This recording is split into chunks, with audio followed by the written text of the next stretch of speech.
Welcome to the show. My name's Ben, and this is Jamie. Hey, man.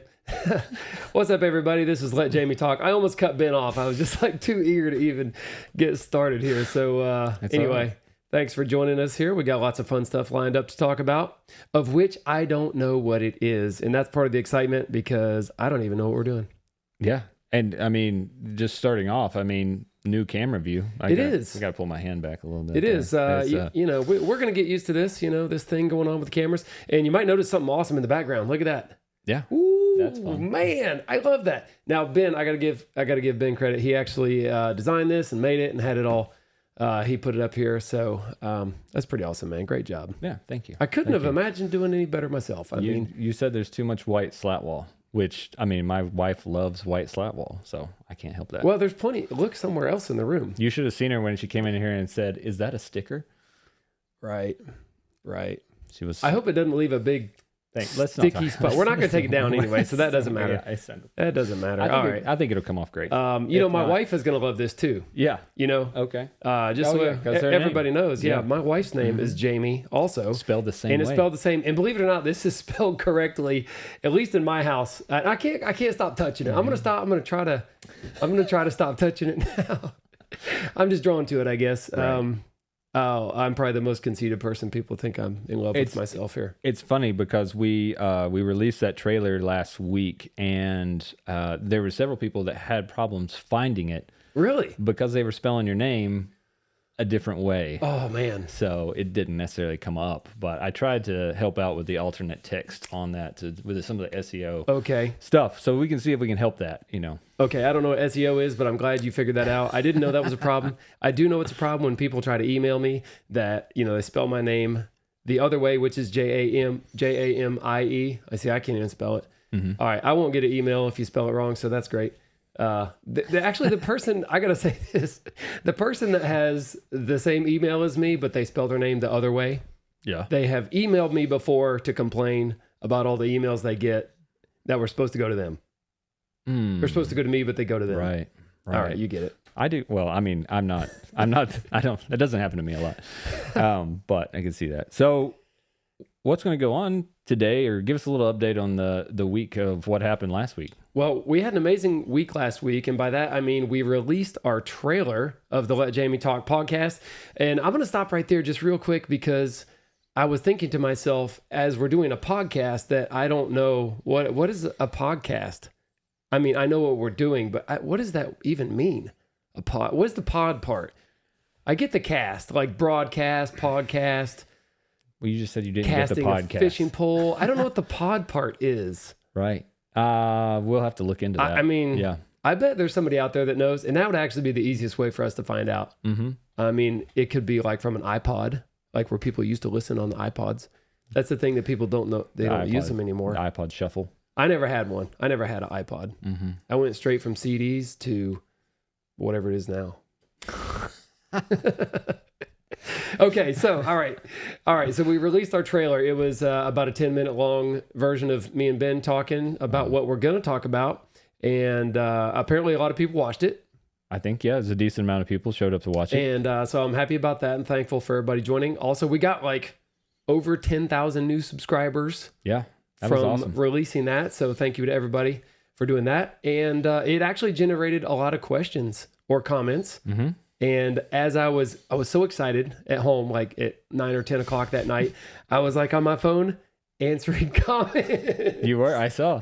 I was like, oh yeah, I'm going to get to you and I'm going to get to you. And then I was having a fun time. And then I realized after about 10 or 15 minutes, I was like, there's about 250 I was like, man, I can't answer all these comments. And it was like a total full circle kind of moment right there. So we're going to talk a little bit about some of those comments maybe, but we're having fun and we're glad to be doing this. Yeah. It's gonna be fun. We're here as episode 1 of many. We don't necessarily have a season or anything like that, but this is episode 1, official episode 1 after the trailer. Again, we're trying to try to release 1 episode a week. All right, that's what we're gonna try to do. As long as this guy can show up with everything else he's got going on between work and family, and there's limiting factors for both of us, right? For sure. And this is a reality. I have some things going on too. I mean, you have your own life. You got your other businesses, and I have also things. And so, yeah, that is a challenge. How do people do this? Right. I mean, other people that like, I don't know, maybe that's their job or something. But it is fun. Yeah. I mean, right?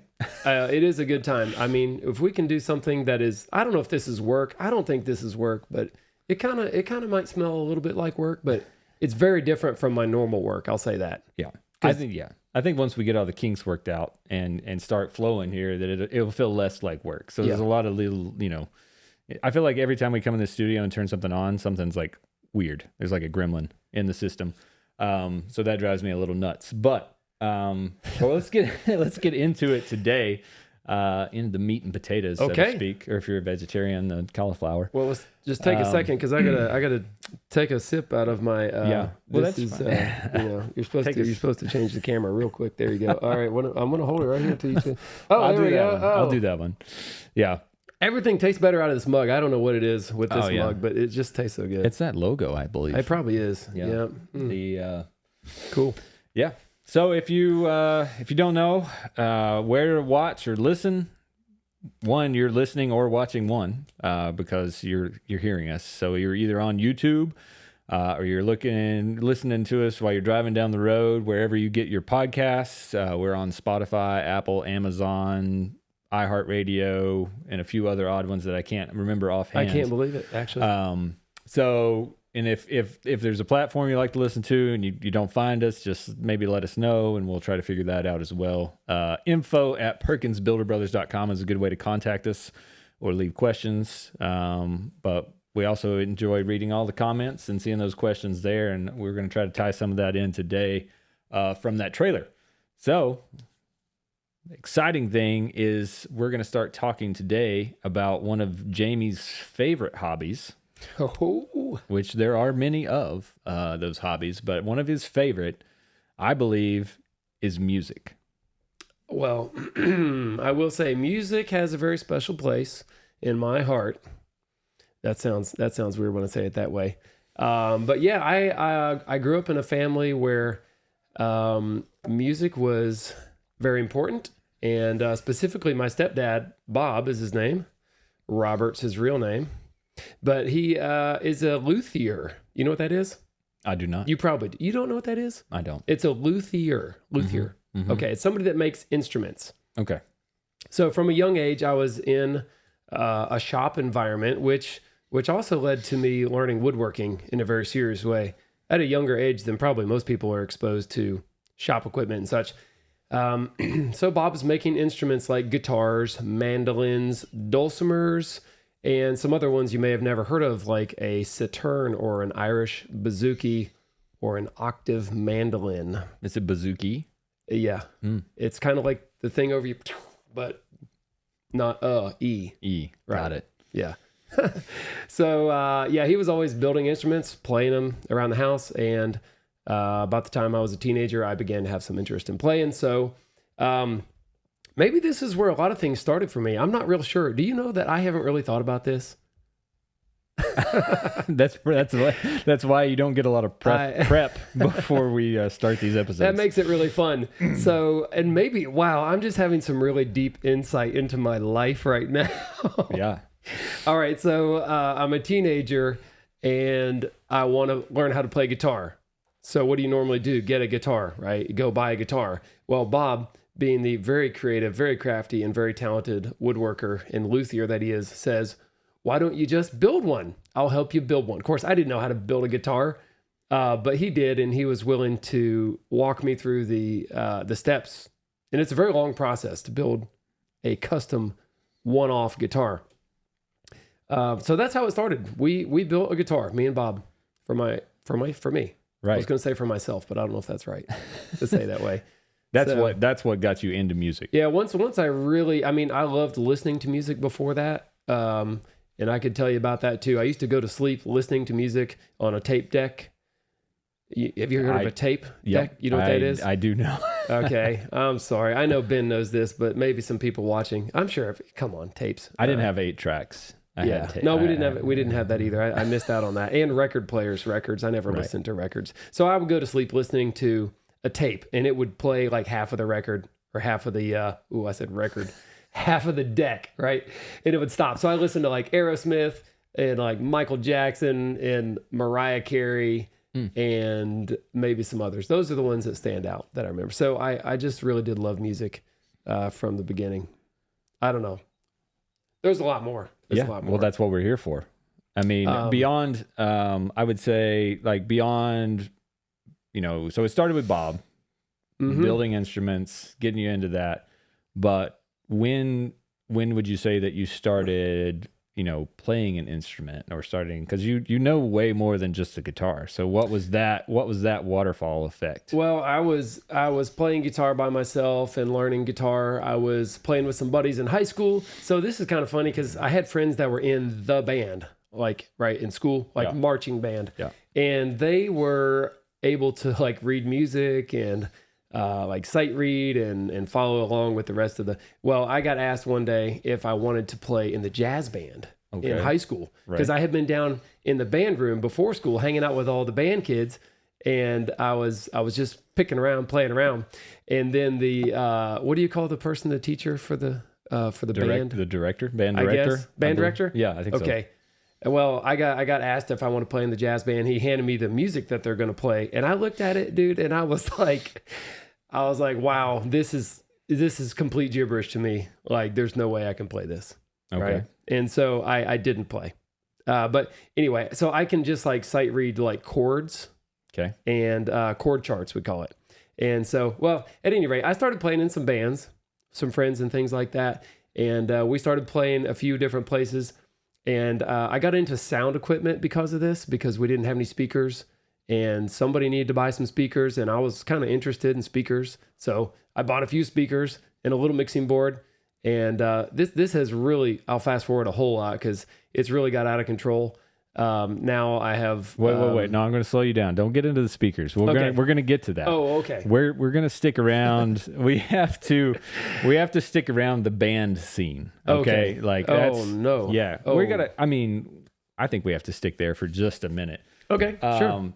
We don't have any old clips. I'm sure there are some, but I don't have any today to share with you all of any band clips from... I would be highly embarrassed, I'm sure. Right, which is also why we don't have any band clips here. I mean, I don't have too much pride that, hasn't already been squished in some way or another. This would sound terrible, but...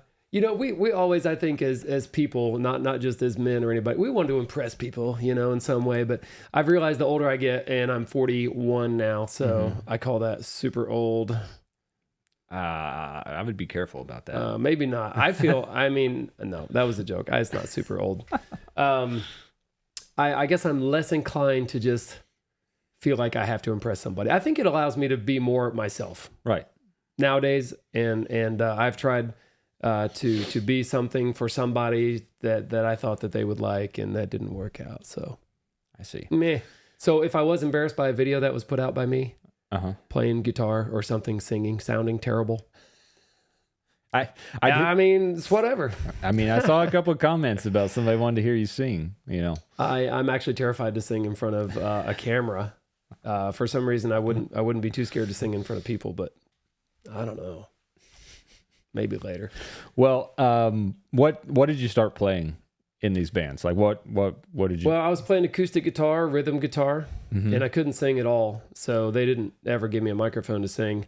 But then one day I showed up at the band room as a little practice room, like a shed. It's actually really almost exactly the same size here, maybe even smaller. And there was, all the instruments, drums, bass, microphones.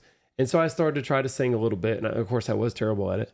Eventually learned how to match pitch, which is, I think, the beginning of learning to sing. And, but the drums, I mean, anybody that walks in and sees a drum set and nobody is around to stop you from playing them is going to get on the drums and start hitting them.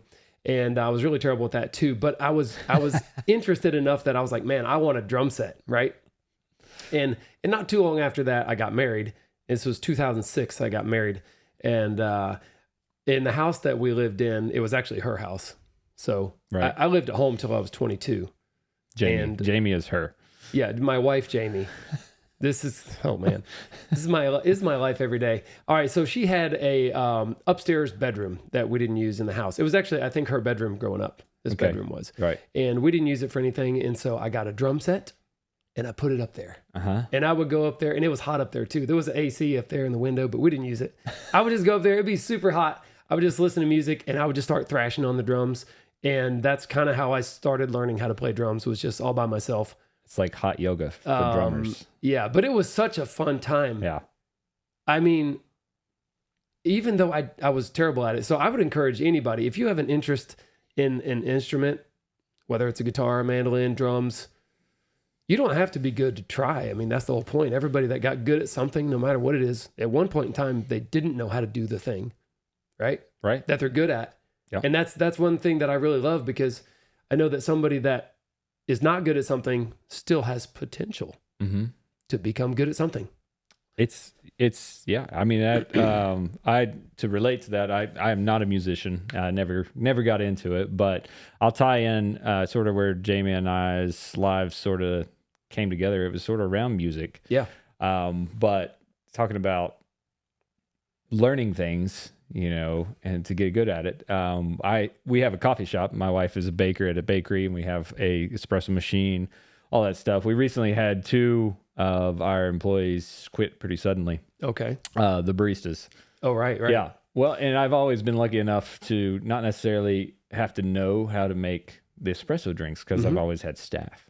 Well, yeah. But when they leave suddenly, I was left in a bind. So even this morning when you came down, I was back there making drinks. Right. And I've been on, for a couple of days now of doing this. Yeah. And it's like, I just got to get in there and do it to get better at it. I saw you. I was wondering why, when I came in this morning, why so many people were returning their drinks and asking for their money back. Yeah, that's not true. No, I'm just kidding. Mine was good. You made mine. You got the flat white. I got a little flat white, and I don't even know what that is, but it was pretty good. Yeah, it's a good classic drink, especially like that coffee taste. I do like coffee taste. I didn't always. I used to think it was terrible. Well, one thing I will say that I've learned owning a coffee shop and working in it is people don't really like coffee. They like milk. So I think they should be called milk shops. But it doesn't have the same appeal, I don't think. Well, just buy good milk, buy good coffee, and buy good milk, right? But it really is. I mean, we go through way more coffee. I mean, way more milk, I think, than we do coffee. How about that? It's lattes and flat whites and cappuccinos. It all takes milk. Whatever people want, That's what you got to give them. For sure. That's as complicated of a drink order as you want to make. We can try to make it come to life. I have a really sad milk story. You want to hear it? Well, side story, and then we're going to tie back into music. It'll be so fast. Okay. The other day, my daughter, Zoe, who is 5 years old, she was starving, and it was dinner time. Okay. And so she wanted some macaroni and cheese. Now, I can't really cook very much, but I can make... You put the Kraft macaroni, and you boil it, and then you put butter and milk and stir it with the cheese, right? Okay. That's the recipe. Right. Well, she was just so hungry. And then I poured the milk in there, and it had gone bad. And it was just chunks of milk came out, and she lost it. She was so sad and disappointed, but I made her a new one. Luckily, we had more milk. Backup milk. That's my sad milk story. Yeah. That's the only one I got. Well, this is good. That was a good break there from the music talk. And then to tie back into the band stuff. Yeah. I was into doing sound at that time, and that's sort of where I was trying to help out with sound for said band. Yes. So being around that, knowing that I couldn't play any instruments myself, that's how I could be a part. Couldn't or wouldn't? That's what I say. I think it's the effort part. There was no effort put in. Chose not to. Yeah. It's not too late for you. No, it's not. I mean, I have a lot of things going on, but I have an extra drum set. I think I would rather learn a second language than an instrument. There's a little corner right there, and this would be the perfect place to play. You could go nuts in here, and nobody would hear you. I think you could hear though. It's amazing how these walls are so thin. I don't know who built this place, but fly by night builders. but anyway, that's how sort of our story collided. I think at the beginning was around music, definitely, and that band and traveling to gigs. Yep. And that was back in the year of 2000-ish, just for reference. Right. 25 years ago, yeah. That was a bit ago. But eventually that band became no more. Did you play music after that? I did, yeah, absolutely. I had amassed enough sound equipment and instruments to, keep me hooked in forever by that point. Right. So, my house now, I have a music room, and, it's an entire band room. It's a playroom for me. Yeah. And for my family, my kids especially. So my wife played keyboard and sings beautifully. Hey, honey, if you're watching, I still know you sing. That's true. I will say after family happened, we got married, family, some other things take the back seat, things that you used to do for fun for yourself. You probably know what I'm talking about. I do. Some of those things, you just got to prioritize your family. And so your life changes, right? A little bit. And that's a great thing. It's not a bad thing.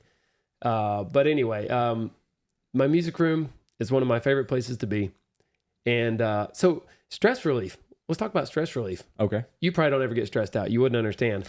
But being a contractor, hey, have you looked up a list of like most stressful jobs? I haven't. I haven't either. But I've heard that there is a list like that. Okay. And I think contractors on the list, by the way.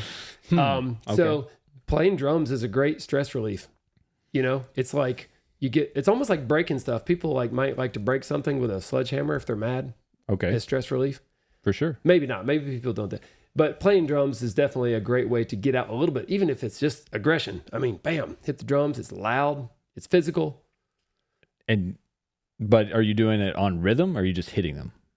Some rhythm. It helps if you have some rhythm. And it helps everybody else in the house. People say that if you can dance, you could play drums. Like there's some correlation between this dancing skill. But I can't dance. Oh, I found the list. And I shouldn't dance. I can't. I'm not allowed to dance. All right. This was going to be my guess. I think my wife has told me this before, that veterinarian technician is number one. What, stressful? Yep. Veterinarian? As in like animals? Yep. Mm-hmm. Pets? Yes.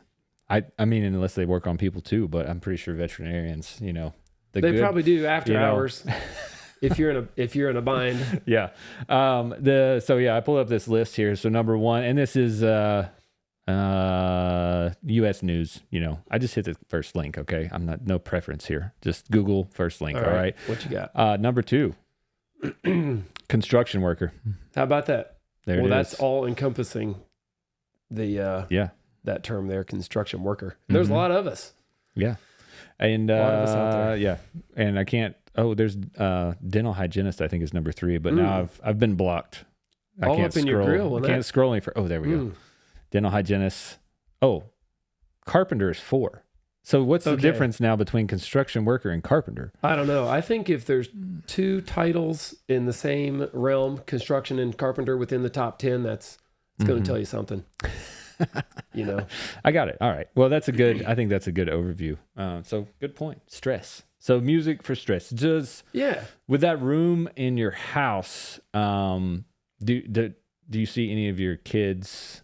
Because your kids are ages 5, 10, and 12. Okay. So any of your kids picking up on any instruments? A little bit. My little girl plays the piano, which is a lot like a piano. Gotcha. No, she makes fun of me now because I thought it was so cute when she says stuff like that. And then so I still say it as time goes on, but then she's like, Dad, that's already happening. You're going to do it till she's 18. But forever, probably. But she plays piano a little bit, and she can play like, Twinkle, Twinkle, Little Star or something, but she's pretty good at it. My middle child, Sawyer, is really taking up the drums. Like he can hear and duplicate. Like if I say, hey, play something like this, and I play a beat. That's good. We have 2 drum sets set up kind of like across from the room. So dueling. Yeah, it's the best. He can really actually hear something. I think, he won't be able to play that right away. It's kind of maybe hard to learn or something, but then he like plays it right back exactly. So that's great. He's showing great inclination towards the drums and guitar. And my other son Carter is playing piano also, and they all can sing a little bit, like on key already. I'm like, wow, you can already sing on pitch, right? Because I didn't learn that till I still don't know if I've learned that, but I'm trying. Yeah, that's good. I don't know that I ever learned that either. So, and I have no I'm not going to do it. I'm not going to do it. Yeah. So I'm gonna flip the switch on you here. Okay. So sure. I'm gonna say that those like stuff like music, it's fun for me. It's totally different than what my work is. You know, if indeed my work is stressful and music is a fun thing. Okay. What does Ben King do for fun? That is not related to your work, so you can free your mind and the rest will follow. Man, what do you think? Fun. I think that would be something that I definitely need to focus on. Being outside, I think, is most fun for me. So being in the woods, hiking, camping, getting the right outside the tiny house. We have a camper parked here, and I love to not see it parked here, which means we're using it. So that's fun for us. Yeah, it's fun for me. Does it happen a lot? No. Should happen more. I also like the boat to go out on the lake. Do you? That's during our busy time during the summer, you know. You're a lake guy, lake life. We get to go out on the lake on our off days, which are the days that everybody else is working. Yeah. So, which is nice because there's nobody out there. We also have no friends to go out with us then, but because they're at work. So we work totally opposite schedules than everybody else. We work Thursday through Monday, and everybody else works Monday through Friday. So that's pretty weird. That is pretty weird. So well, good for you. But I'd say that's my fun. It's not too technical, so to speak. Right. You know, with what I have going on to relieve stress. Right. But okay. Yeah. Get you some vitamin D and some fresh air riding down Fontana Lake. Yeah, for sure.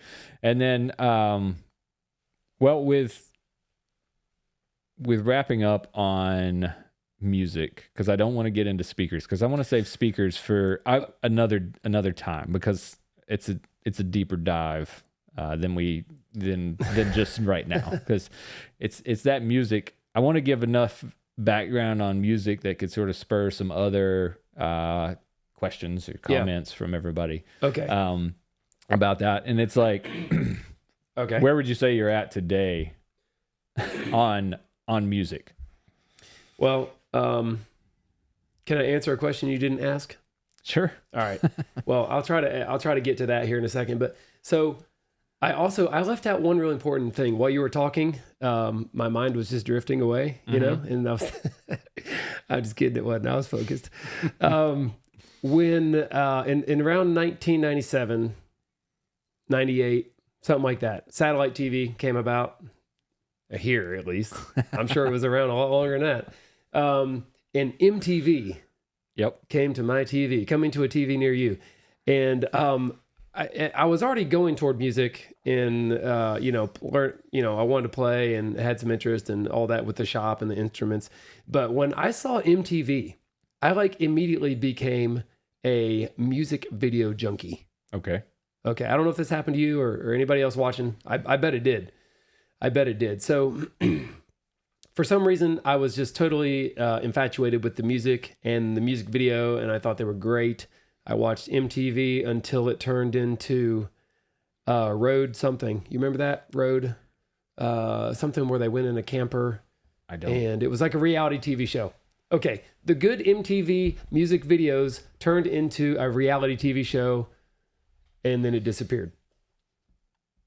But that's a long story, but that made it happen for me to where I just loved music. And I'd be like, I'd hear a song, I'd be like, hey, have you seen this video, the music video for this? Right. And I realized I'd be like the only one in the room that was just interested in the music video as well as the song. So, all right. So where am I today? I play music a little bit, not for money. I don't play. It's not my job. I don't get paid to play.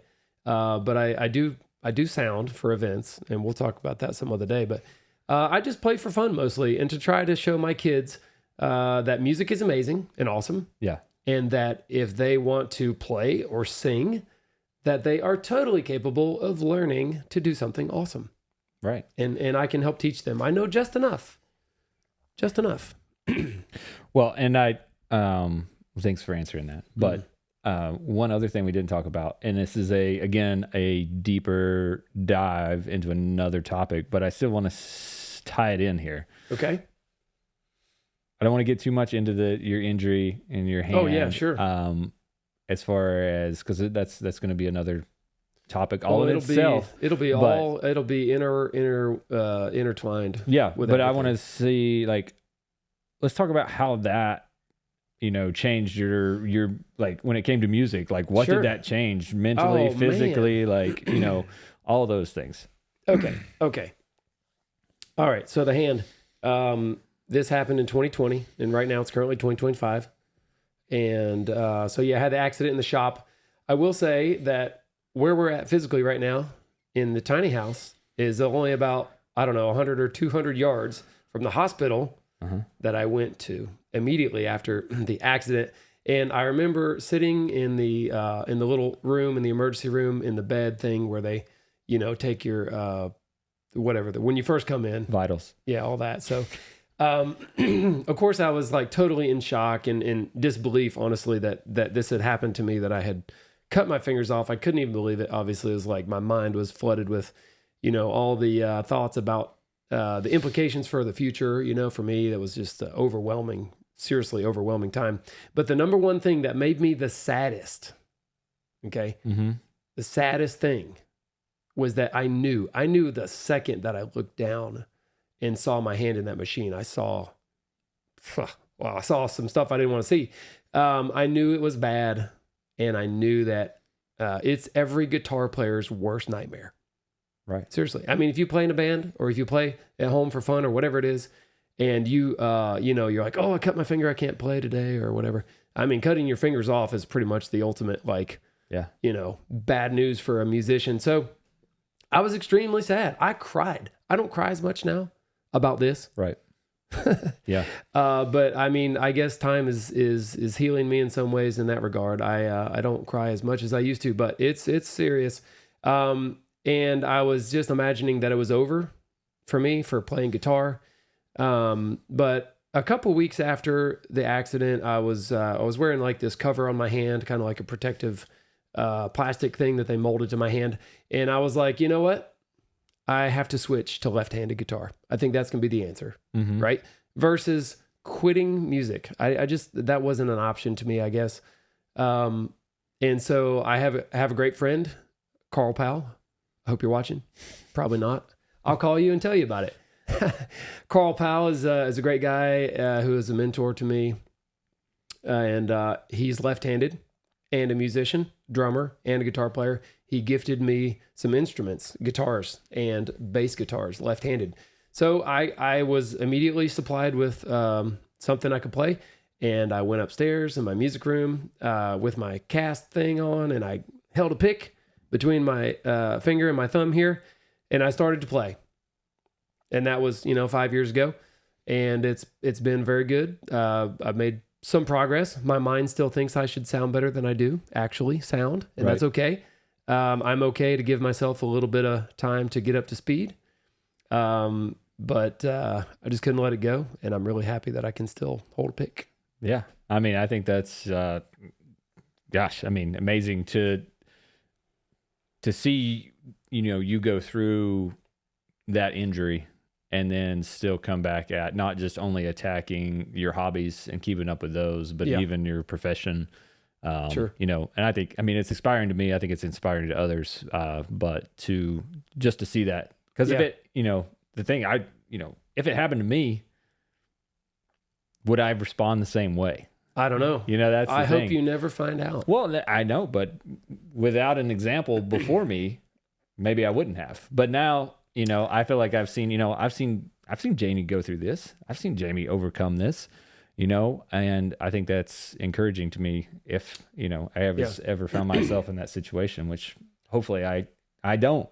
And hopefully none of you, hopefully nobody else does either. This is nothing anybody plans for. So, No, well, I got to say, through tons and tons of support from my family, friends, and thousands of people I don't know, and by the grace of God, I was able to continue to do what I'm doing now. Okay. So, super thankful. And I have met so many people and talked to so many people through comments and other ways that have also had injuries. And it's been a great way for me to interact with people and share stories and encourage each other. Yeah. Because people need encouragement for sure. If you're living a straight normal life like I was, and I would say still am, and then something traumatic happens, your whole world just gets like smashed up and like flipped upside down, So you need some help. Yeah. You need some encouragement. It's going to be all right. There's going to be more. And also, I want to say this too, is like when I sat on the couch for 2 weeks at home, that was the worst part. Like sitting and waiting to find out what I'm going to be able to do. Can I do this anymore? Can I not? Yeah. And as I was able to get out of the house and get back on the job site, even though I probably shouldn't have been there, just to see that, I can pick up this board. I can carry this across the room. It's not so bad. It was less stressful when I realized I'm not going to be as limited as I had imagined while I was sitting there by myself for 2 weeks, just cycling through in my mind what it might be like in the future. And then during that time, there was a lot of nerve pain during that time, right? Oh yeah. For quite a while. Awful. Let's talk about that. That sounds fun. No, I'm just saying, you were out there doing those things, Sure. to prove to yourself that I was going to be able to do this or whatever, that you were going to be able to do this. But still, like you were in quite a bit of agony, I believe. Yeah. Do you want me to tell you what it felt like? I don't know. I don't know if I should. I will. I said this. I made a few videos of myself at home, and we put them out on the Perkins Builder channel, where I was describing my recovery and everything like that. And the whole time when I was healing up, it felt like somebody had just cut my fingers up with scissors and like crammed it in a vise and just like tightened it as hard as they could. And that's what it felt like inside my not really a cast, but like when it was wrapped up. Yeah. I was just sitting there. Actually, I held my arm like this for 2 weeks because I was so scared. Like, if you put your hand down and then all the blood goes down, you feel your heartbeat and your fingers and all that. Mm-hmm. So I held my arm like this for 2 weeks, and then I didn't use a sling or anything. I wasn't smart enough to, I guess. And then my shoulder started hurting, and I couldn't sleep at night, not because my hand hurt, but because my shoulder hurt. From holding your arm up. Yeah. And I was like, well, dang. So, anyway. Yeah. I sympathize with people more now that have I'm sure had bad experiences or injuries or even just, I don't know, anything difficult in their life. I tend to see more of that. When I see somebody that struggles with something, I just see it more. More empathetic for sure, because you understand. Yeah. From a personal experience. Yeah. Like, but today though, is the nerve pain the same as it was, Oh no. It's virtually pain-free. Right. Virtually pain-free. Unless I run into something. My device keeps me from banging into things and stubbing the end of my fingers. Anyway, the Naked Prosthetics device is awesome, by the way. I got to say that. And that's who created that device. Yes, the manufacturer and the maker of this device is called Naked Prosthetics. Right. And it's called that, I learned after talking to everybody in the company, because when they were first building this device, and showing it to people like prosthetists and clinicians and things, that would say, well, it's very cool and it's very functional, but what are you going to cover it with to make it look like real fingers? Mm-hmm. And they're like, we're not. Like, that's not what we're trying to make. We're trying to make a highly functional device. So the name Naked Prosthetics, because they're just leaving it all exposed and like a skeleton almost. Yeah, it's like an exoskeleton type. And this is a passive. Just to clear it up, this is passive manual. It is a body-driven device. All right, so there's no wires. It's not hooked up to my brain or anything like that. Do they have those too? I think so. Yeah, I'm pretty sure. Yeah, the myoelectric stuff. Okay, it's amazing. Yeah, but I'm thankful I don't need one. Yeah, I mean that's. I saw one of the comments on this past video that I think that some nurses who watch. Mm-hmm. Were really interested in learning more about your hand and that device and all that, because they love watching how you're able to do so many things functionally. Sure. Yes. With that Naked Prosthetics device on. Yeah. They're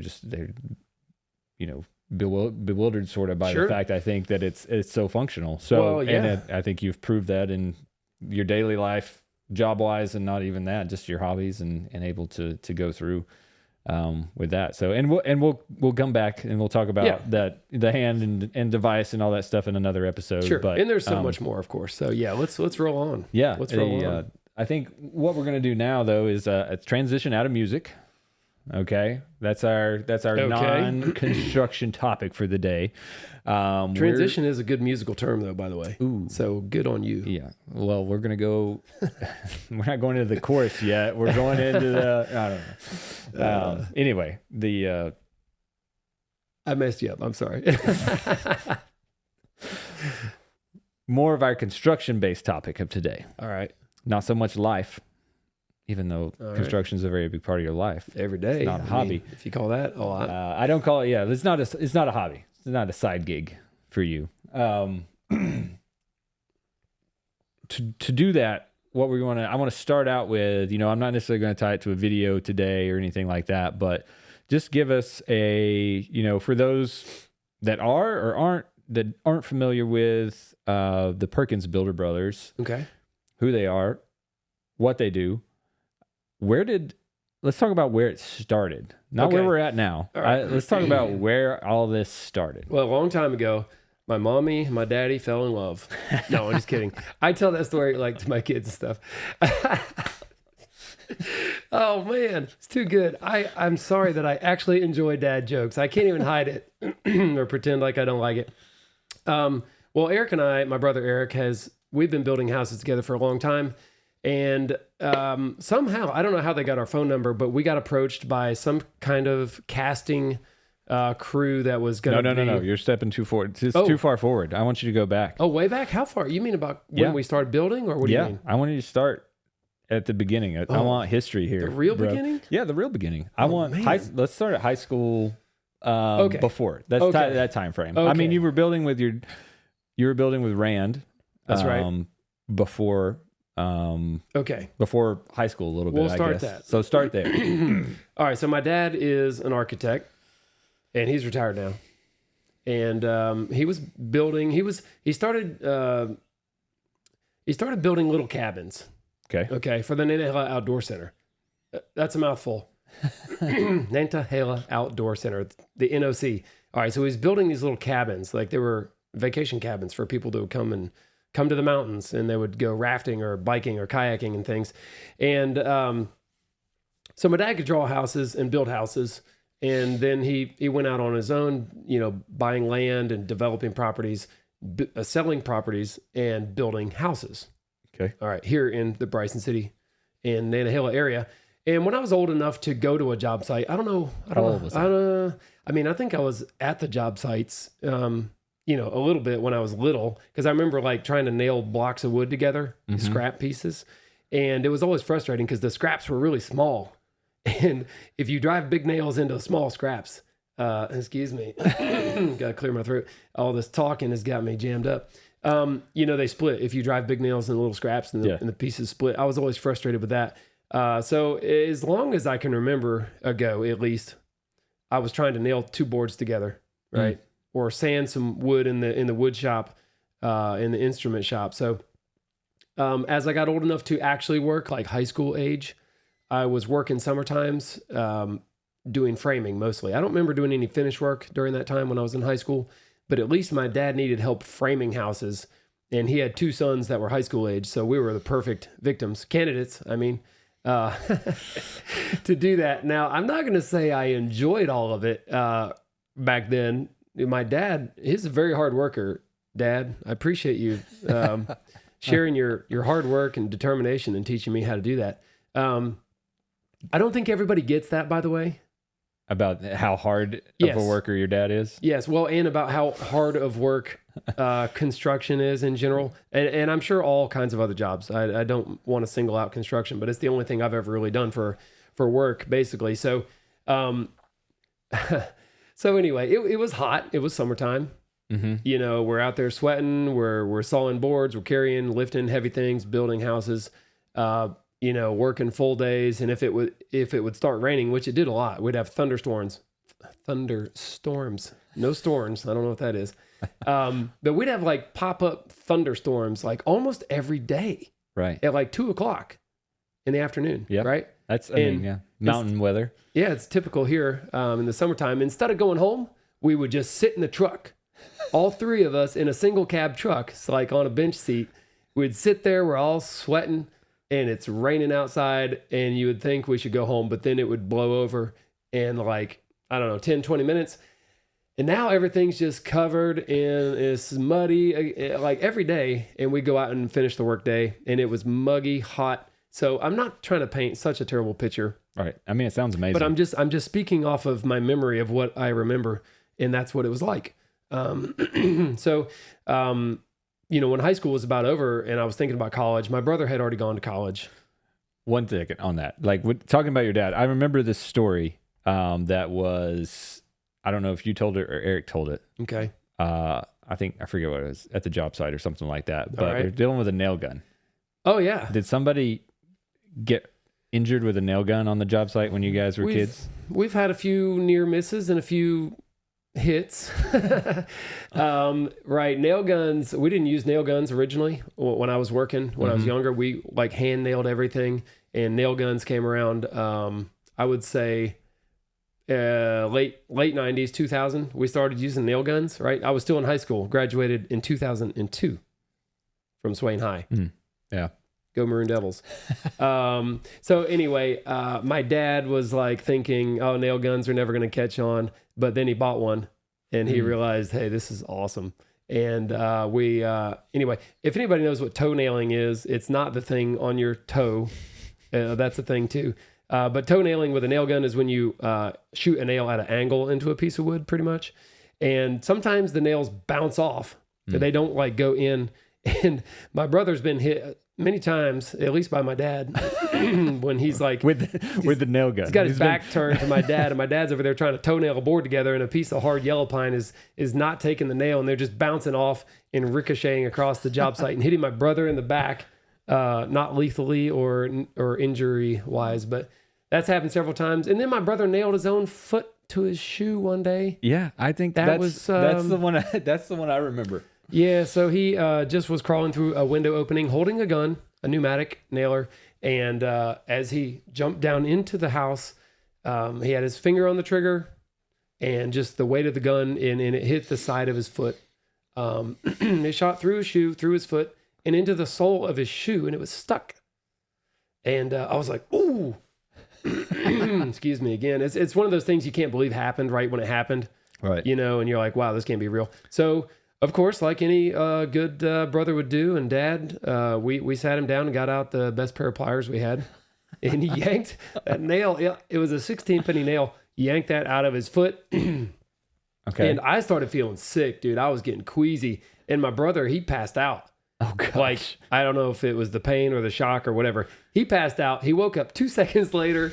He didn't know where he was. I mean, we're talking 2 seconds. He closes his eyes 2 seconds, wake back up, and you don't know where you are. I don't know how that happens. He thought he was in his bed. He thought he just woke up for the morning. And I'm like, oh, gosh. So, nail gun safety. I've shot myself a few times in the finger. Actually, the part of my finger that's gone. So, did Eric get the rest of the day off? No, I think we continued to work. He was just fine. Maybe got a tetanus shot. I don't know if he did or not. Gotcha. Well, he's still here today, so. Yep, he's fine. He recovered well. So, well, I interrupted you there a little bit. You were tying it. You're tying it into life after that, I think. Oh yeah. So, okay. Framing in high school, and in high school, that's when you started to pursue your contractor's license. That's right. Wow, you know my story better than I do. Well, I read your book. Have you been researching me? Oh, read my book. Yeah, right. I can barely write. I'm good at numbers, but not words. Yeah. Well, I'll tell you how the short of that went. My brother, like I said, he's 2 years older. He went off to college at UNCA, Asheville, and he got a degree in computer science and graphic design, maybe some other stuff. I don't even know. But I was more interested in building at the time than he was. And both Eric and I took drafting in high school. Okay. And so we got to learn how to draw houses.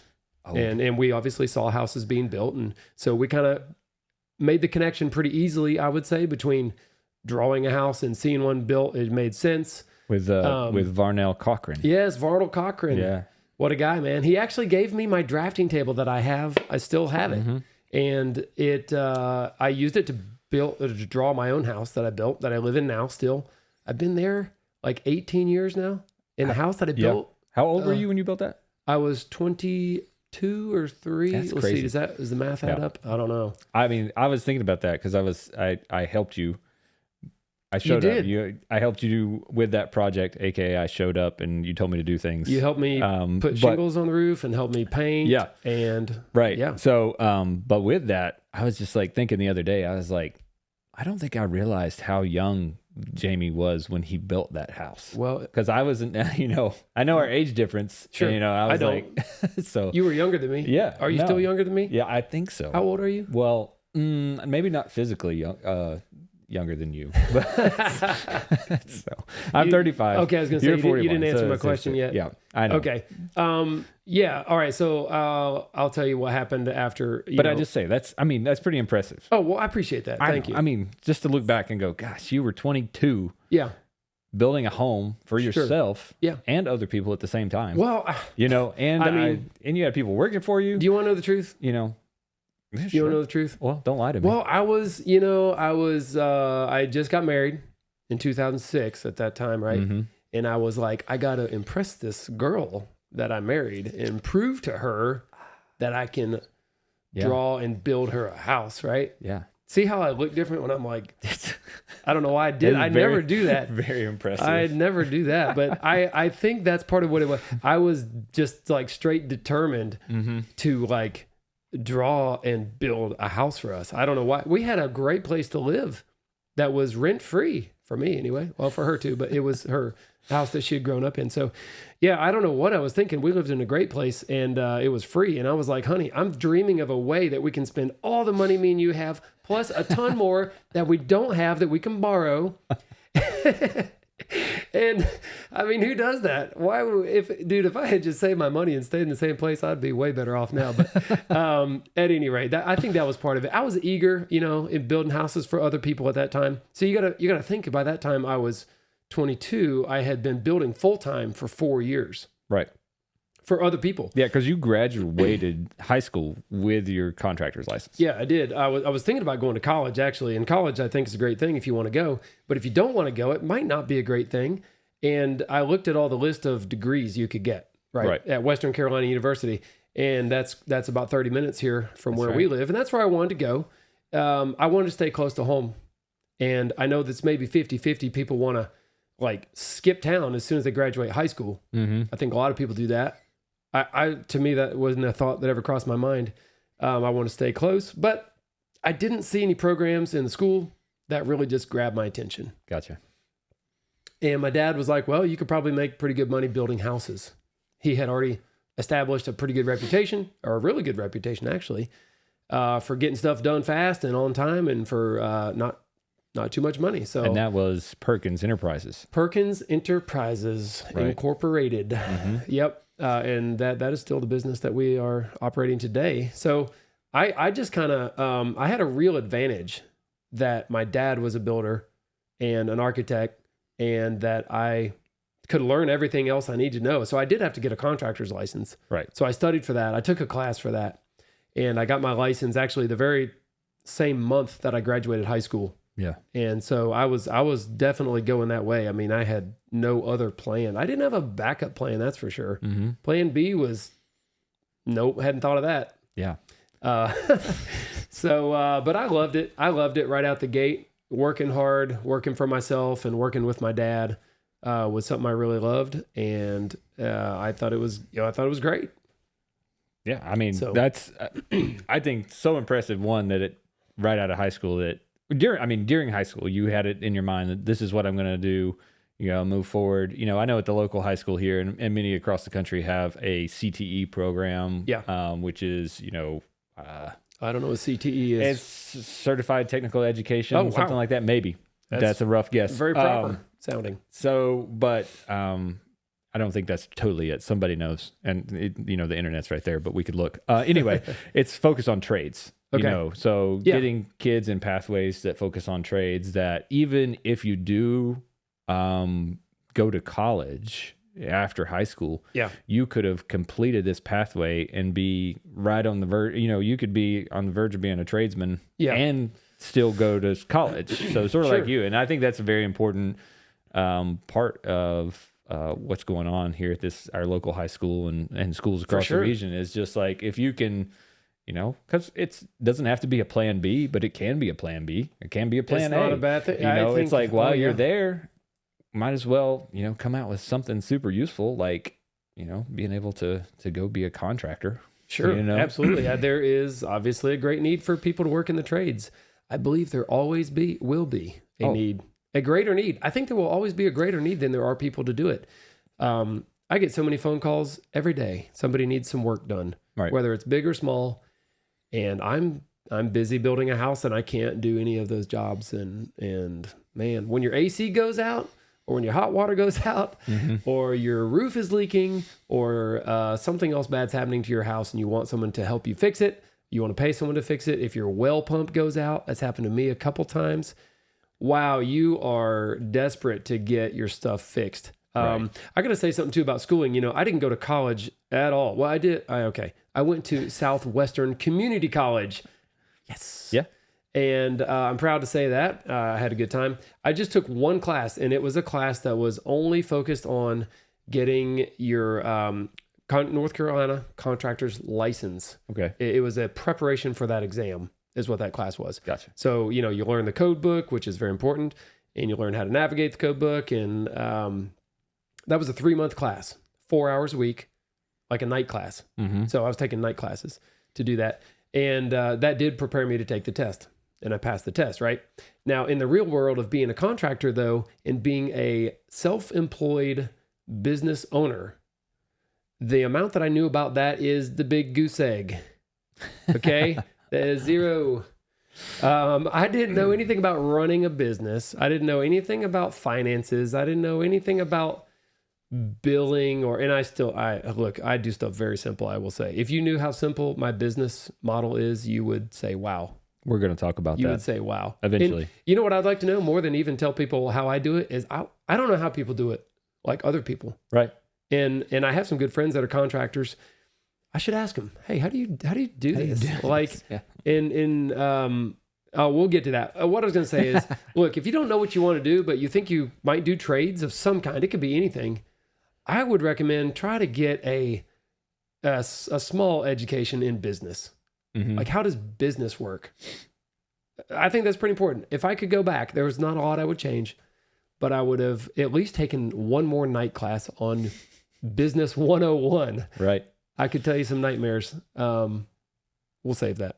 Yeah. I mean, those are, I believe, useful classes. My major was in marketing and sales, so I took a lot of business classes in the College of Business. So you get to take all these business classes and look at you now. Well, I think it was very good information to learn, to have, depending on, I didn't necessarily go directly into be a marketing for somebody or do sales or anything like that, but all the information I had, I was able to use as an entrepreneur today. So it's great. That's what I recommended to my little brother when he was going. I was like, well, if you don't know what you're going to do, maybe just generalize it in that business category. So that way you can use that to move forward eventually. So I think it'll work for him maybe, but did he take your advice?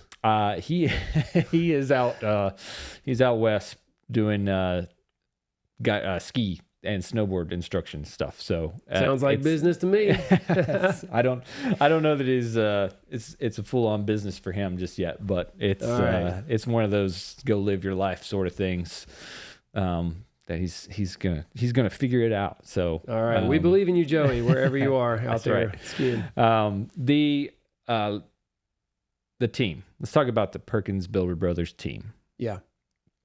It's not always been who it is today. It has not. When did you sort of start? When would you say you started having a team of, a crew? Okay. Along the path there. Was it when you were 22? Oh no, I'll be honest. It was me and my dad for a long time. Right. Just the two of us. See, when I say things, here's the thing about me. Singing, didn't you? I started thinking about the song "Just the Two of Us" and lyrics out of songs. Kind of how does that song go? I'm not gonna sing it. Just watch. Oh, what is it on? Oh, is it Austin Powers? I mean, you could just I don't know if I can say Austin Powers. Just the two of us. Okay, that's all. And my neck moves automatically when I sing. All right, you'll just cut that part out, right? I will. Yep. No, I'm not gonna cut that out. We can make it if we try. All right, just the two of us, me and Dad. Okay, there we are. The crew. And then my brother graduated college 2004, and he had a degree in computer stuff. Well, he had like a lot of jobs that he was going to apply for, and he found out though that the jobs he was applying for, there were people that were applying for those same jobs as he was that had the same degree as him with 10 years experience. And he was like, oh man, it's going to be hard to get a great job doing this. And he really loves being outside like you. Yeah. And me. So he decided to come back to Bryson City from Asheville, and he wanted to build houses with me and Dad. Okay. Amazing. And the first thing that we did for him was we built him a house. So he had a place to live. You know, it's like, you want to play guitar? We'll build a guitar. You want a house? You need a house? We'll build a house, right? No, that you can't do that everywhere. I get it. Not everybody can do that. Or it's just not feasible. I understand. But anyway, that's how it went.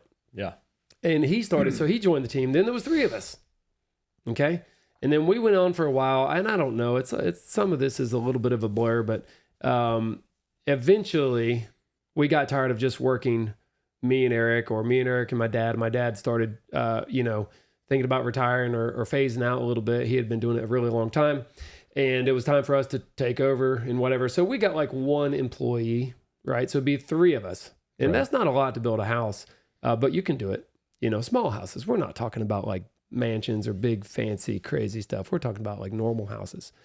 And then eventually we got maybe 1 more person, and we weren't trying to grow a huge company. That's not, and there are people that probably could have helped us like figure out how to do that too. But everything that we did was hands-on. Like me and my brother, we were always hands-on, wearing a tool belt, cutting boards, building the house physically, and doing every kind of project within the build that we could do ourselves that didn't require, say, another license like electrical or plumbing, right? So we didn't ever do that.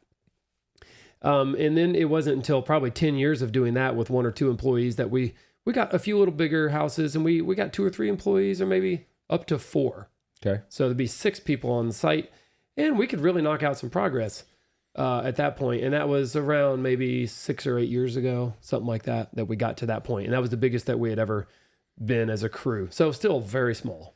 Very small. So when did the crew today, the crew we have today, the crew we know and love, so Jaime, Eric, Jono, Jason, and Ray. Yeah.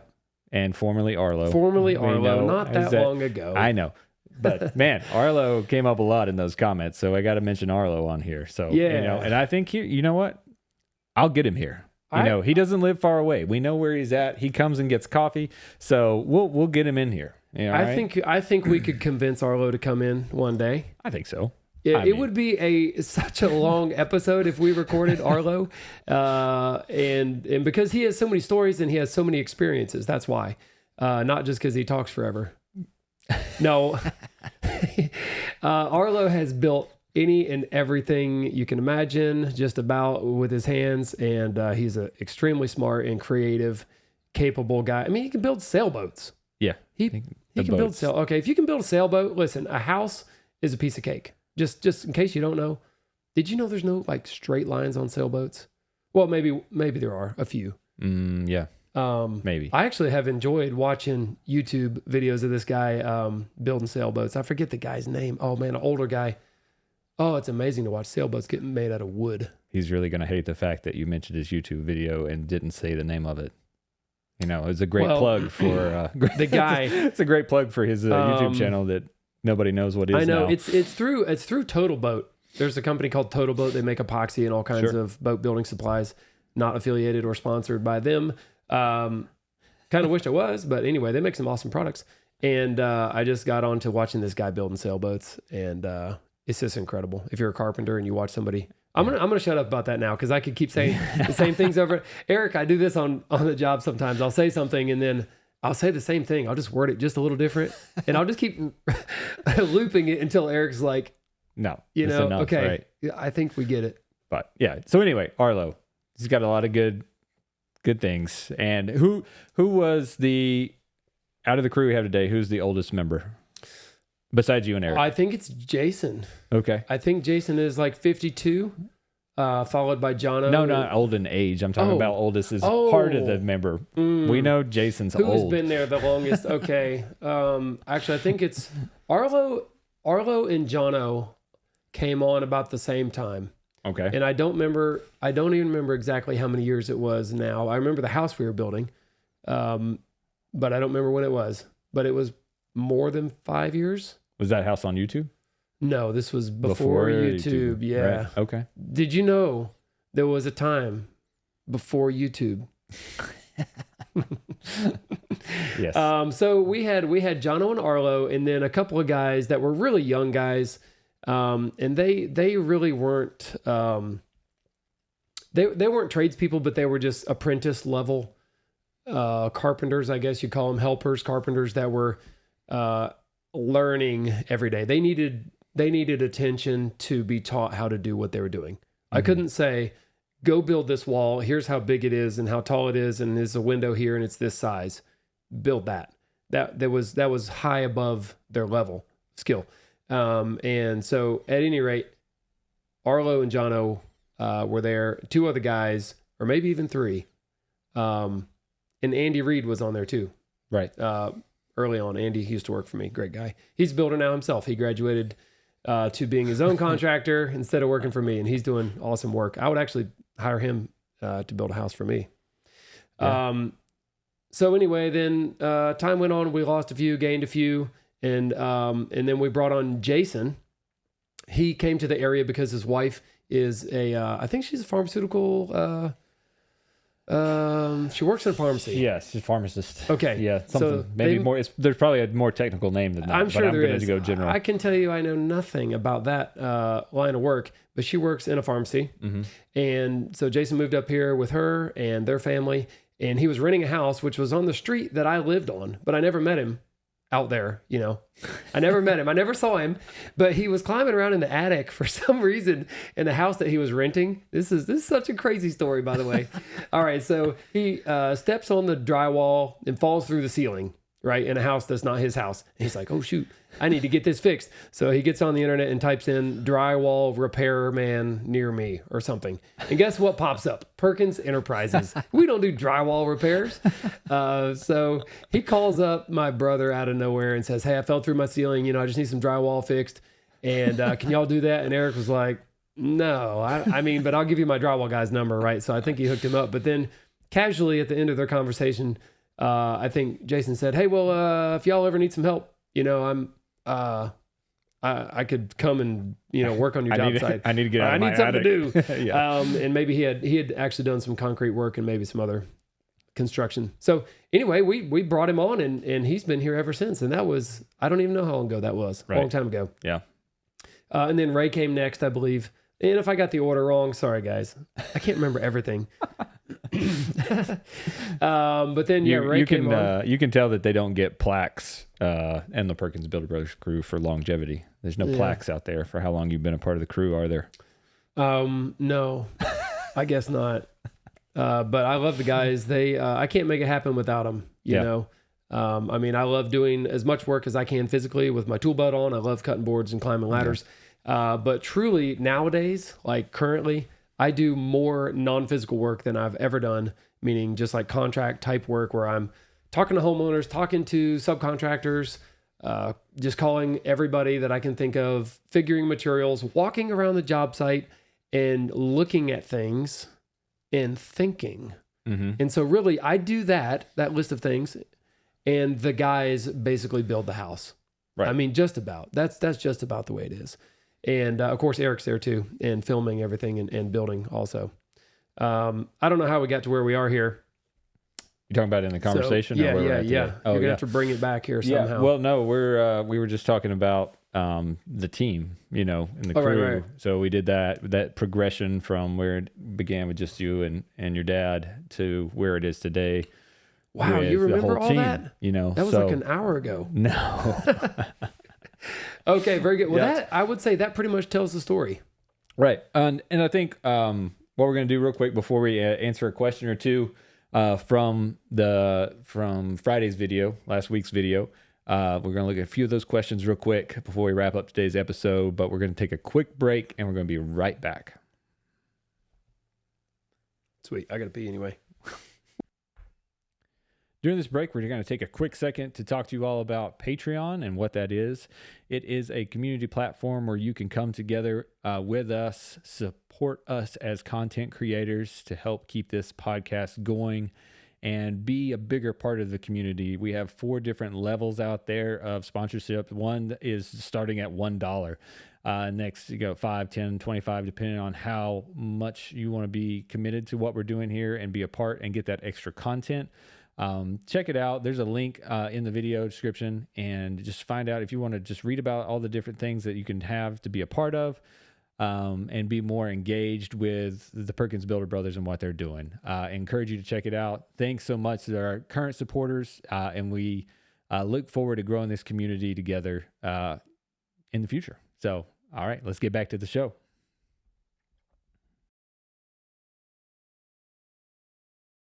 All right, I think we were back here. Sorry about that little break. Thanks for sticking around. We are now going to move into where we get to talk to some of you about some of these questions you asked. I think they all came from YouTube, these questions. I saw the comments on YouTube. So we're going to start with those. And, Okay. let me get into the first one here. So, Oh boy. Chuck here at Chuck McEwen, I think I'm totally probably screwing that up, but you can go to YouTube and check it out for yourself if you want to see what how his last name is spelled. It says, in my 40-plus-year-old house originally had hollow core interior doors. Yeah. We had all the doors replaced with solid 6-panel doors by a young, turns out somewhat inexperienced carpenter. Okay. Some fit fine, but some are cut too small and didn't allow the latch to catch. Oh yeah. Is there a way to add a thin piece of wood to the hinge side of the door to recut them, or should he recut them to try to get them to fit better? So what can they do? They've lived there for about 20 years, but he'd like to fix them rather than replacing them. So, what would you can you shim? You can make your own shims. So typically the door hinge, it's about 3 or 4 inches tall and about 1.25 inches wide.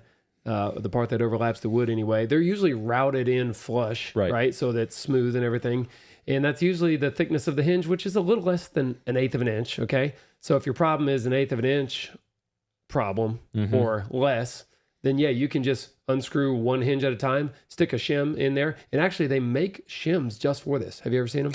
Are they like plastic? Yeah, they're little plastic ones. Yeah. And some of them are actually slotted, so you don't have to take the screws all the way out. You might be able to just unscrew it partially and slip them in. They make them different thicknesses, and you can stack as many of them as you need in there. So I would do that as the first thing. Just unscrew the hinge. And again, you don't have to take the door off totally. You just undo one and the door will be fine. As long as you got at least 3. If it only has 2 hinges, you're in trouble. Better stick a shim under the door. But that can move the door to the side towards the latch. Okay. 1/8 of an inch. You could even go more, but it might look a little crazy if you stack out thicker than it was routed. If you know what I'm saying. Yeah. Yeah. Does so that would be, do that. Don't take a whole strip and run it down the side of the door. Like take the door off the hinge and run a whole strip down the side and then put the door back on. Well, not recommended. A problem that you might get into is that, if the gap is so big that the door doesn't fully hit on the door stop, the little piece of trim that runs around that bam, when you slam the door. And if that part is okay, then I would say shifting the door over and leaving the frame alone is okay. Also, the little latch plate, we call it, where the door catches onto the jamb, that part is typically routed in too. You could shim that out. You could shim it out another little tiny bit. If it didn't bother you anyway, the look of it, then that would be fine. Yeah. Would you, and that's definitely probably a more cost-effective way to do it than to necessarily go out and buy another solid core door. Yeah. And try to hang it.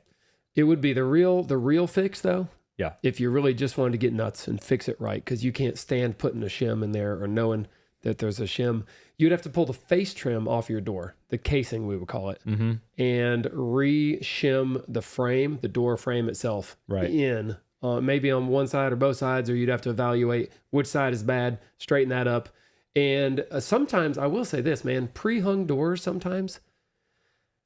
Their way to go? Well, I think it's a good way to go. We use a lot of pre-hung doors. They're faster to install. Right. You don't have to route all the hinges. There's so much time involved in doing one from scratch that I think, pre-hung doors. I think even suggesting the idea of not doing pre-hung doors these days would be crazy to a lot of people. Yeah. To my crew. If I told my crew, hey, we're going to build all these from scratch today, well, it wouldn't be one day, that's for sure. They would say you are crazy. But side story. But anyway, yeah, taking the face trim off and actually re-shimming all the sides of the doors would be the true way to fix it. But the header piece, do you have to trim that? It might not be the right length. Right. If you buy a pre-hung door, it's whatever they built it to, and some people prefer a tighter gap than others. And the pre-hung doors, a lot of them, I mean, they get made in a factory setting really fast. Okay, so yes, they're cheaper than doing it by yourself from scratch, but definitely there are errors or sometimes things that don't line up in a pre-hung door, and you got to modify them.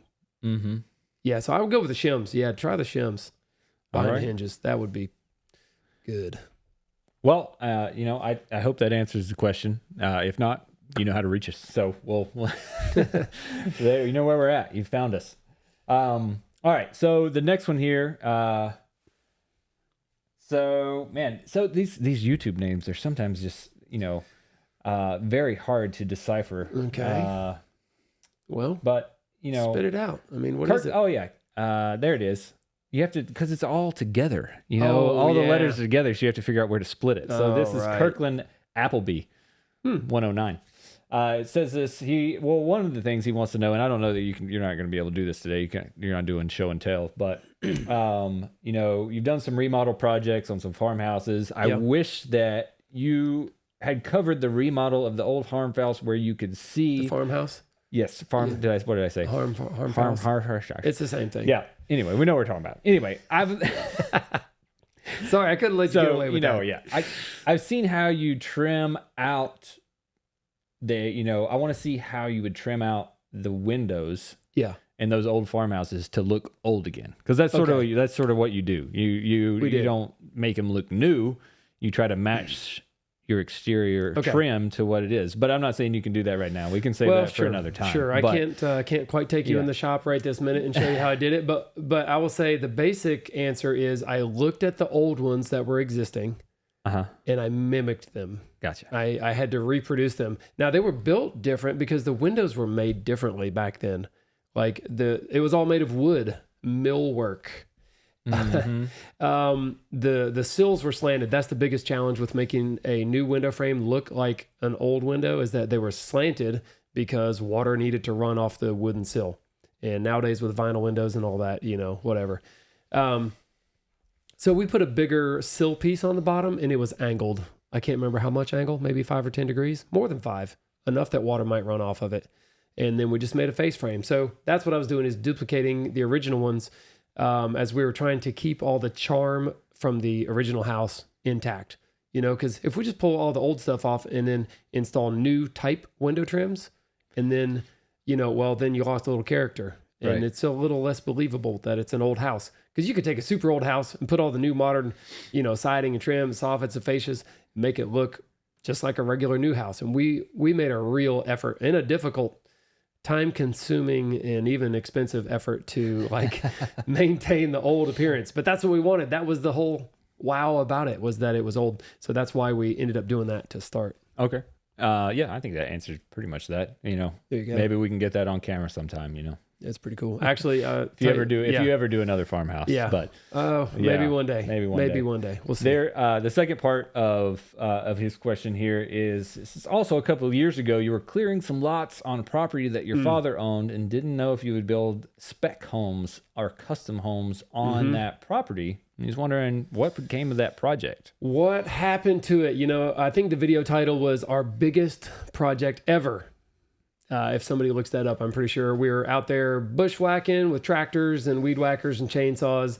And we had bought some property that we were going to build a development, maybe 6 to 8 houses. We've been building custom houses, and kind of like we talked about earlier, that can be stressful. And we thought we would try to build spec houses. And what that means is that we would just build the house and pay for the house and then sell it. No customer, no homeowner. And we didn't do it, though. We never did. That was many years ago now. We ended up selling the property, and I don't even know who bought it, actually, to tell you the truth. But somebody else may build themselves a house there now. So we've been so busy building custom houses still, for great people too. and really desirable jobs, I would call them. Appealing jobs to take as a builder and as YouTubers. A lot of what we do is based on, hey, is this going to make some good YouTube videos? You know? All right. So yeah, the property is sold and it will not be our biggest project ever. Yeah, but we didn't know it at the time. We really thought it was. Yeah. We thought we were going to do it. Yeah. Because you guys are booked out for a bit. A couple of years, I would say. Yeah. And that's about the max, like 2 years that we like to be scheduled out. You know, people would love to get on a list. Like, I don't know how long is too long, but most people want to see their home building plans come to be within 2 years. Gotcha. If you say, look, I would love to build you a house, let's get you signed up. Let's get a deposit and I'm going to put you on the list. You are about 10 years away. I don't think anybody's going to go for that. And I don't want it either. That's too much pressure. We realized after doing, we did stack up houses actually. That we were committed to a person to build for like up to 3 years out. Yeah. And it's just too long. It's too long for us to keep our commitment if circumstances change dramatically, or for the person that's going to build to know that their plans don't change over 3 years. Yeah. That's a long time. It's like 1,000 days. Who can do that? I don't know. All right. Well, that's a good, he was thinking maybe that was a rabbit hole that, you know, you could dive into there with that project, but I'm pretty sure you just covered that rabbit hole with dirt. So, good one. There's more. I mean, I don't want to get too crazy with it, but I will say, even though that property was really nice. Did you ever go out there? I don't think I did. No. Did you watch the video? I know where it's at. Did you watch the video? Know where it's at. Yeah. Oh, no. No. Okay. Not that one. All right. Well, anyway, it was so nice, in fact, that after we got it, I drove out there. I took my wife out there to show her, hey, look, you know, this is property we're probably going to be working at. And so that she would know like where I would be working. Right.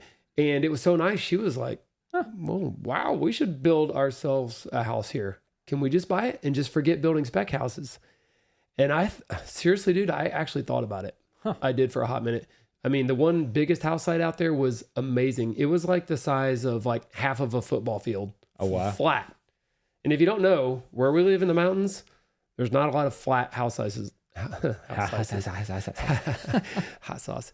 There's not a lot of flat house sites for sale around here. No. So when a nice big flat one, holy moly, somebody's gonna want it bad. Building on a slope, including me. So, but we didn't do it. We didn't do it. No, for reasons, whatever the reasons are. I don't know. I don't need it. It's the past. Well, anyway, man, that's that project. It's gone now. Yep. Bummer. Next one from Operation Dark Side. Ooh. Yeah. Okay. This is good. Do you want to dim the lights for this one? If I had that control. This guy or girl, somebody here is being, trying to be a little sarcastic about the fact of how expensive homes are. Sure. If houses weren't expensive and then, they want to build their own house. Okay. With their own hands. Okay, I'm with you. If the plan is simple enough, would you say a reasonably skilled DIYer could do that? And what pitfalls would you look out for? For reference, like with the average salary, it would take 34 years to pay off the smallest house I could afford. Okay. And find someone else, if I found somebody else to build it for me, Okay. Used houses are even worse because you got to deal with all the stuff that's been there before. So is it possible that instead of, is it possible? It's like used cars, yes, used houses. Yeah. Is it possible to do this? Yeah. As a DIYer, can you do it? Can you build your own home safely, affordably? Mm-hmm. Or are you better off just hiring somebody to do it? I'm having some thoughts. That's good. I'm going to say the short answer is yes, you could. And it would assume that you like the DIY kind of things. You like building stuff yourself and you don't mind getting your hands and stuff dirty and that you're inclined. I think there has to be an inclination and some sort of desire to do it that is just simply greater than wanting to save money, right? Right. You do have to have time to do it. That's a huge factor.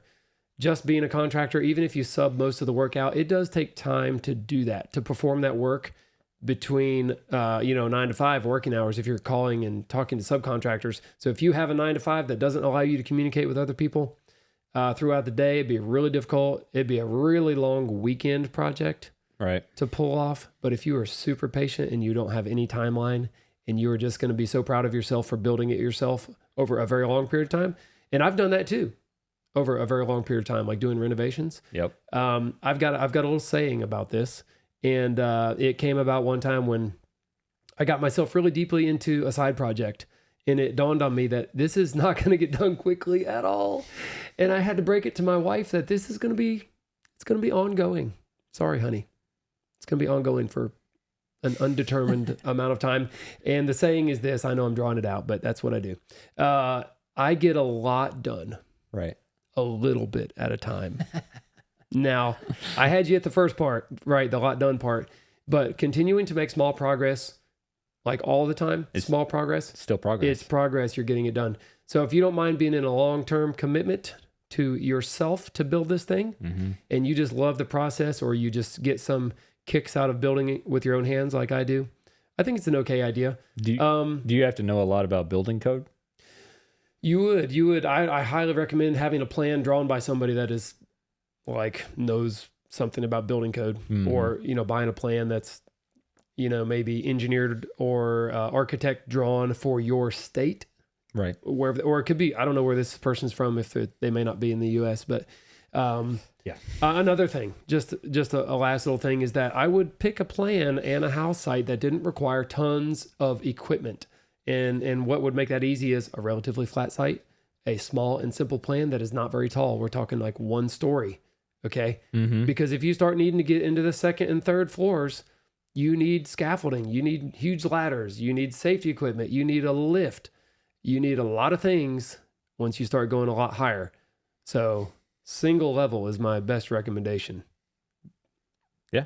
I mean, that makes it simpler for sure, right? I mean, going up also increases the cost. Well, it does. There's debate on whether going up or going out costs more. And I don't know the numbers. I don't remember the last time we did a single story house, except for this one. Right. But it was already here. Well, there's that. I hope that answers the question. I could say a lot more, but those are the first things that come to mind. Yeah. All right. I think that, maybe that'll help him out some. Don't be afraid to ask questions. No, not at all. So I'll give you another good tip is talk to your building inspector. If you have inspections. Did you know some places don't have building inspections? You have mentioned that, I believe. Okay. Well, I probably did then. No, I don't know if it was, I don't know when. Okay. Yes. Newsflash. Some places don't have building inspections departments. You don't have to pass code or anything, so it's at your own risk. I have found that if you can befriend a building inspector and you say, hey, I'm trying to do my best. I need help and hopefully find somebody that's patient and has time enough for you to give you good advice or to give you recommendations. Even if they don't directly answer your question, can point you in the right direction so you can figure it out yourself. That's great. I have had many building inspectors help me out when I'm like, I don't know what I'm doing. Can you help me out on this? And it shows respect also both ways. So I like it. Awesome. Well, last question. Okay. We're going to get to today. Okay. There's definitely more, but this is the last one we're going to get to today. All right. Hit me. I'm going to go with M. Clark Says. Okay. So it could be McClark, could be anything, but okay. we're going to, M. Clark Says is seeing here. Well, one, they're excited about this podcast for their car rides. Oh, really? Okay. So this is a car related question. Oh, is which generation Porsche and how far would you endeavor on fixing that car? So, wow. This is like that dream car. What generation Porsche? Mm-hmm. Well, because we all know it's a Porsche. Mm-hmm. And then how far would you endeavor? Okay. There's no limit. Well, it depends if we're talking about time or money. There's limitations on money. Gotcha. All right, let me say this. The Porsche thing, you can see the little white Porsche behind me. Isn't that nice? I don't know what year that is. I think it's a 74. It's definitely got the U.S. approved impact bumper right there. I think it was 74. Anyway, they had the long hood before that or something like that. So I'm not a Porsche expert, but I fell in love with Porsches, in particular the 911, as many people have. I think every kid is going to have some kind of like dream car, maybe. I don't know if that's, maybe not. At any rate, I did. You know, we always thought like muscle cars were the coolest, right? Yeah. And or at least that's what I thought. And like, I think it started off with Batman. Okay. The Batmobile. This is way off a Porsche, but I would say, was that a Porsche? yeah, it was a Porsche, the Batmobile. Okay. Probably for me, it was the Batmobile. Was the first like amazing car for me. And I built the model and everything. And then the SR-71 fighter jet thing or whatever it was, that was all at the same time. They're both black and I had them both. All right, fast forward. I really wanted a muscle car in school when I was like in high school, and some of my buddies actually had like really nice ones. They were like, their families were mechanics and had some pretty cool cars. I was definitely impressed and I wanted one. As time went on, I would go to some car shows with my dad, and we would always look at, you know, muscle cars. And I was like, man, I just want to find a car that I want. I hope somebody can relate to this. I wanted to want a car. Right. Okay. Yeah. I had a desire to want a car that was really cool. All right. So I never found that car. I mean, I just was like, I would go to some car shows and I didn't really see the one and that's really sad. Do you know how sad that is? I feel sad. To go to a car show and there's beautiful amazing, you know, everywhere. And you just walk away thinking, well, I didn't see the one. I'm like, there's something wrong with me. What's wrong with me? Fast forward more and more years, and I was I started to like Porsches because of the way they sound and how fast they are. Right. And I'll tell the short story here. So I'd be putting my daughter to bed, and sometimes I would watch, you know, car videos, you know, on my phone, and she's going to sleep or whatever. Well, she started liking to watch these car videos with me. Okay. And we watched these ones called Cars and Coffee, which are just meetups where people with cool cars go hang out and drink coffee. And then when everybody leaves from those events, there would always be people there on the sidewalk, like filming, because everybody's got these fast cars and they would burn out or floor it or whatever they would do. But the cops also hang out around these corners, and it kind of took some of the fun out of it. Probably added some safety though. All right. So I would watch all these cars like Mustangs, Corvettes, all the Dodge Charger, Challenger, mostly like American muscle cars. Right now, watch them and they would drive off. And to me, they were just a little too loud. I didn't love the sound of them. I'm so sorry for anybody that loves them. I do love a good Mustang. Don't get me wrong. What's the movie with the Shelby GT500 and all that? I mean, you can't not love that. Eleanor. Still have a special place for Eleanor. But I started at that time loving the Porsches because of the sound of them. I'm listening on my phone and, you know, I'm watching them. And I noticed that a lot of the American muscle cars, they could like burn out and had tons of power, but they wouldn't take off really fast, just smoke and noise. And then the Porsches were like gone. And the sound of it was beautiful. And I didn't know anything about it really. Yeah. So then at that point, I began to watch more and more of those and love more and more the Porsche 911. Right. So that's how I fell in love with it, was watching these videos, putting my daughter to sleep, and she loves them too. And I mean, I think a lot of people say that they're really built for these mountain roads that we're on. You know, I think they're like just for power and maneuverability, handling, you know. Handling is probably a better way to say it, but. I might be the guy that is the most excited about a Porsche that doesn't have one. Did you know that? You know anybody else really excited about this like me that doesn't even have one? I do not. What a joke. Maybe one day. So as far as this old one goes, you know, behind me, I would love to restore an old one. Okay. I think that would just be fun. I will declare I'm a sucker for a project. And you're not scared of a frame off restoration? I would take it all apart. I don't know if there's anything that would make me more happy than to clean every little nut and bolt and examine each little piece and be happy that I had cleaned it and set it. And I've done this with other things. It's not like I've never done this, not to that degree to a complete car. And of course, the engine's a different deal. I mean, the guys that rebuild these engines, they're magicians, machinist magicians. So all right, you would sub that out. I feel like I would be doing it a disservice if I tried to re-machine the engine in my shop. I've actually got some, by the way, I feel really super at home here in the tiny house studio because these bookshelves are from my house. And I'm really sorry, honey. I took our bookshelves out of the house. We needed something in here. You said you were going to build her more. I did. Did I say that? You bleep that part out. But anyway, on these shelves are some books that like I also stole from my house. And I've got like home workshop projects. A lot of these are actually antique books from my grandpa. And Basic Machining Reference Handbook. That's a great read. Yeah. Dodge full-size pickup. He's it's all right. He's I have the camera on the wrong way. The camera's on me, but he's pointing at this shelf behind me with these books. There you go. Those are the books I'm talking about, and in my lava lamp. But there you go. Yeah, he's those are, and he's got some cool books behind him too. The tools ones over there. There we go. That one stands out. Okay, let's see. Oh yeah, the one that says tools, lots of good stuff. Woodworking with routers, woodworkers handbook. Yeah, lots of books about construction and tools and making things. I am pretty infatuated with like manufacturing, like watching stuff get made. You know that show How It's Made? You ever seen that? I used to watch that like all the time. I just love watching things get made. Right. So well, there's more I could say, but I think we should probably wrap it up. I do hope to rebuild maybe a Porsche one day, maybe a vintage one. That's right. Yeah.